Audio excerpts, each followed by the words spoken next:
Capítulo 3, Redefinindo o Pecado, parte 2. Um entendimento mais profundo do pecado.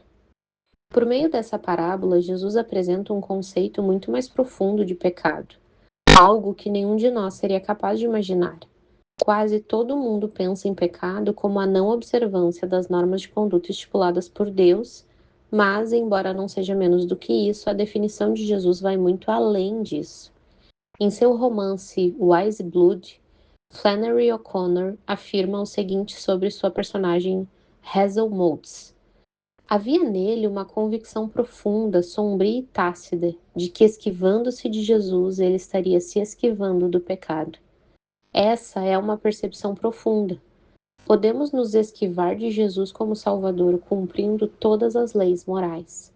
Se assim fizermos, teremos direitos? Deus passa a ter conosco uma dívida que inclui respostas às nossas orações, uma vida tranquila e o ingresso ao céu quando morrermos. Não precisamos de um Salvador que nos perdoe por meio da livre graça, pois somos nosso próprio Salvador. É exatamente essa a postura do irmão mais velho. Por que ele está com raiva do pai? Ele se sente no direito de dizer ao pai como fazer uso das roupas, dos anéis, dos animais da família. Da mesma forma, pessoas religiosas costumam levar uma vida pautada pela moral, mas com isso desejam ter alguma margem de manobra diante de Deus, controlá-lo, colocá-lo numa condição de que lhes permita pensar que ele lhes deve algo. Portanto, apesar de toda espiritualidade e rigor ético que demonstram, elas de fato estão se rebelando contra sua autoridade. Se, a exemplo do irmão mais velho, você pensa que Deus precisa abençoá-lo e ajudá-lo porque, afinal de contas, você se esforçou tanto para obedecer e ser uma pessoa do bem, então Jesus até pode ser seu ajudador, seu exemplo, ou até mesmo uma inspiração, mas ele não é seu Salvador. Você está servindo na condição de seu próprio Salvador. No âmago dos padrões de comportamento radicalmente distintos dos irmãos, encontram-se a mesma motivação e o mesmo objetivo. Ambos estão usando o pai de diferentes modos para conseguir aquilo que realmente desejam. O irmão mais velho, no final da história, tem uma grande oportunidade de alegrar o pai entrando para participar do banquete, mas sua recusa, marcada por hostilidade, revela que ele nunca havia pensado na felicidade do pai. Quando o pai reintegra o filho mais novo à família, diminuindo assim a herança do filho mais velho, o coração desse último se revela por completo.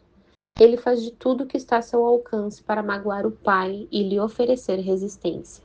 Se você, à semelhança do irmão mais velho, tenta controlar Deus por meio da sua obediência, então toda a sua vida pautada pela moral não passa de um meio de usar Deus para levá-lo a lhe dar aquilo que você realmente quer na vida.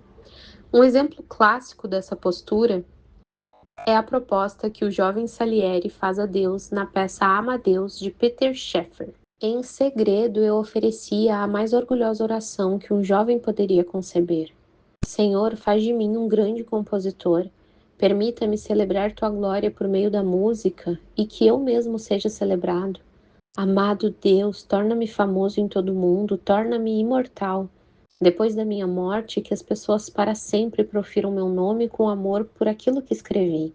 Em troca, te darei minha castidade, minha inteligência, minha mais profunda humildade, todas as horas da minha vida, e ajudarei meus semelhantes o máximo que eu puder. Amém e amém. Salieri começa a viver segundo o voto que havia feito a Deus. Ele não se envolve com mulheres, ocupa-se diligentemente em sua música, ensina muitos músicos sem cobrar nada e não se cansa de ajudar aos pobres. Sua carreira prospera e ele pensa que Deus então está cumprindo sua parte no acordo. Surge Mozart, no entanto, com um talento musical muito superior ao de Salieri. Era óbvio que seu dom para a música lhe havia sido concedido por Deus. Amadeus, nome do meio de Mozart, significa amado por Deus, mas ele é um irmão mais novo, vulgar, voltado aos prazeres pessoais. O talento que Deus havia concedido a Mozart, como tamanha generosidade, precipita uma crise de fé no coração do irmão mais velho, Salieri. Suas palavras se assemelham claramente às palavras do irmão mais velho na parábola. Nada dava para entender. Ali estava eu renunciando a todos os meus desejos naturais para ser merecedor do dom de Deus, e lá estava Mozart, entregando-se a todos os seus desejos carnais, embora estivesse noivo, sem receber absolutamente nenhuma condenação. Por fim, Salieri dirige-se a Deus com as seguintes palavras: de hoje em diante somos inimigos tu e eu. E então, passa a buscar a destruição de Mozart. Infelizmente, na peça de Scheffer, Deus fica em silêncio. Ao contrário do pai na história de Jesus, que vai ao encontro do irmão mais velho para resgatá-lo quando ele começa a afundar nas águas da amargura, do ódio e do desespero que, no fim, encobrem Salieri. Todo o esforço de Salieri para se manter puro e praticar a caridade acaba se revelando profundamente egoísta. Deus e os pobres não passavam de instrumentos ao seu serviço. Ele dizia a si mesmo estar sacrificando seu tempo e dinheiro por amor aos pobres e a Deus, mas na realidade não havia sacrifício algum. Ele estava agindo em interesse próprio para obter prestígio, fortuna e autoestima. Eu gostava de mim, disse Salieri, até que ele apareceu, Mozart. No momento em que percebeu que o serviço que dedicava a Deus e aos pobres não estava lhe trazendo a glória que ele tanto desejava, seu coração assumiu ares homicidas. Em pouco tempo, o Salieri moralista e respeitável se revela capaz de cometer um mal bem maior que o Mozart imoral e vulgar. O Mozart, retratado em Amadeus, não tem nada de religioso, mas é o todo devotado Salieri quem acaba em um estado de alienação de Deus bem maior, exatamente como acontece na parábola de Jesus. Essa mentalidade pode estar presente de uma forma bem mais sutil do que no caso de Salieri. Conheci uma senhora que durante muitos anos trabalhou no ministério cristão. Quando chegou à meia-idade, foi acometida por uma doença crônica, fato que a colocou em desespero. Ela acabou reconhecendo que no fundo do coração achava que Deus tinha sim a obrigação de lhe dar uma vida melhor depois de tudo que ela havia feito por ele. Esse pensamento dificultou demais sua recuperação, mas ela acabou se reerguendo. O segredo de sua melhora estava no reconhecimento de que ela nutria uma mentalidade de irmão mais velho. Irmãos mais velhos obedecem a Deus para conseguir o que desejam. Eles não obedecem para ter acesso ao próprio Deus, a fim de ser semelhantes a Ele, amá-lo, conhecê-lo e nele se alegrar. Portanto, os indivíduos religiosos e moralistas podem estar se esquivando de Jesus como Salvador, tanto quanto os irmãos mais novos que não creem em Deus e definem por conta própria o que é certo e o que é errado. Mas Jesus redefine radicalmente o erro em que estamos incorrendo. Quase todo mundo define pecado como transgressão de uma lista de normas. Jesus, porém, está nos mostrando que um homem que não transgrediu praticamente nada da lista pode estar espiritualmente perdido, tanto quanto a pessoa mais imoral e depravada. Por quê? Porque pecado não é simplesmente uma transgressão de normas, mas é colocar-se no lugar de Deus como Salvador, Senhor e Juiz, a exemplo dos dois filhos que tentam se livrar da autoridade do pai sobre a vida deles. Quando jovem, Salieri teria negado com toda a veemência se alguém o acusasse de estar agindo assim. Sendo puro e generoso, será que ele não estava fazendo a vontade de Deus, o honrando e a ele se submetendo? Mas, tentando colocar Deus na condição de devedor e procurando assumir controle sobre ele por meio de obras boas, em vez de confiar na sua graça plena, ele estava agindo como se fosse seu próprio Salvador. Quando sua amargura o levou a desejar a morte de Mozart, certo de que Deus estava sendo injusto, ele assumiu o papel de Deus como juiz. Você pode ser seu próprio Senhor e Salvador de duas maneiras. Uma é transgredindo todas as leis morais e definindo por conta própria o caminho a seguir na vida. A outra é cumprindo todas as leis morais e sendo extremamente bom. Ambos errados, ambos amados. Jesus não divide a humanidade entre os bons, que pautam a vida pela moral, e os maus, que levam uma vida imoral. Ele nos mostra que todos se empenham em seus próprios esquemas de salvação pessoal e usam Deus e as pessoas para obter poder e exercer controle. Nós apenas escolhemos caminhos diferentes.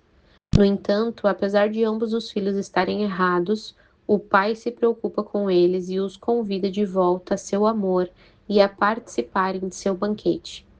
Isso significa que a mensagem de Jesus, o Evangelho, constitui uma espiritualidade completamente distinta. O Evangelho de Jesus não se define por religião ou falta de religião, moralidade ou imoralidade, moralismo ou relativismo, conservadorismo ou liberalismo. Ele também não é um meio-termo entre os dois extremos, é totalmente outra coisa. O Evangelho é diferente dos dois outros paradigmas. De sua perspectiva, todos estão errados, todos são amados e chamados a reconhecer essa realidade e mudar. Em contrapartida, os irmãos mais velhos dividem o mundo em dois grupos. Os bons, como nós, estão certos, e os maus estão errados. Eles são o verdadeiro problema desse mundo. Os irmãos mais novos ainda, que não creiam em Deus, fazem o mesmo, dizendo: não, os tolerantes e os que têm a mente aberta estão certos. Os bitolados e de mente estreita estão errados. São eles o verdadeiro problema desse mundo. Mas Jesus diz: os que se humilham estão certos e os orgulhosos estão errados. Em Lucas capítulo 18, Jesus conta a parábola de um coletor de impostos, aliado das forças de ocupação romanas, e um fariseu. O fariseu é moralista e correto, mas autossuficiente, ao passo que o coletor de impostos é o fracasso moral em pessoa, mas está arrependido. Jesus conclui: eu lhes digo que este homem, o coletor de impostos, e não o outro, foi para casa justificado diante de Deus. Pois todo aquele que se exalta será humilhado e quem se humilha será exaltado. Compare também as palavras de Jesus dirigidas aos fariseus em Lucas capítulo 5, verso 32. Eu não vim chamar os justos, a seus próprios olhos, ao arrependimento, mas sim os pecadores. As pessoas que têm consciência de que não são boas e de que não têm a mente aberta aproximam-se de Deus, pois o pré-requisito para receber a graça de Deus é saber que você precisa dela. Os indivíduos que dizem está tudo bem, obrigado, afastam-se de Deus. O Senhor cuida do humilde, mas se mantém longe do orgulhoso. Salmo 138, verso 6. Certa vez, quando determinado jornal fez a pergunta: o que está errado no mundo? Conta-se que J.K. Chesterton, pensador católico, escreveu uma breve carta em resposta. Caros senhores, eu estou. Atenciosamente, J.K. Chesterton.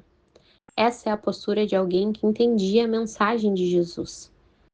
Os dois filhos estão errados, os dois filhos são amados, mas a história não termina igual para os dois.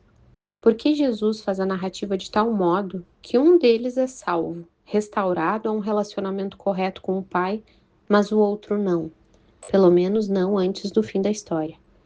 É possível que Jesus esteja querendo dizer que ambos os projetos de salvação pessoal estão igualmente errados, mas um é mais perigoso que o outro. Nesse ponto se revela uma das ironias da parábola. O afastamento do filho mais novo é mais do que óbvio. Ele se afasta do pai literalmente, tanto no plano físico quanto moral. O filho mais velho fica, mas a verdade é que ele se encontrava mais distante e alienado do pai do que o irmão, pois estava cego para sua real condição. Ele teria ficado incrivelmente ofendido se lhe dissessem que estava se rebelando contra a autoridade e o amor do pai, mas era exatamente isso que ele estava fazendo e sua rebelião era profunda. O irmão mais velho está mais cego para o que está se passando e por isso, de uma perspectiva espiritual, a condição de um fariseu como irmão mais velho era mais desesperadora. Se você insinuar a uma pessoa religiosa que o relacionamento que ela mantém com Deus não está certo, ela então responderá: como você se atreve a dizer uma coisa dessas? Eu sou um dos primeiros a entrar quando as portas da igreja são abertas. Mas o que Jesus de fato está dizendo é o seguinte: isso não quer dizer nada. Jamais alguém havia pensado em algo assim.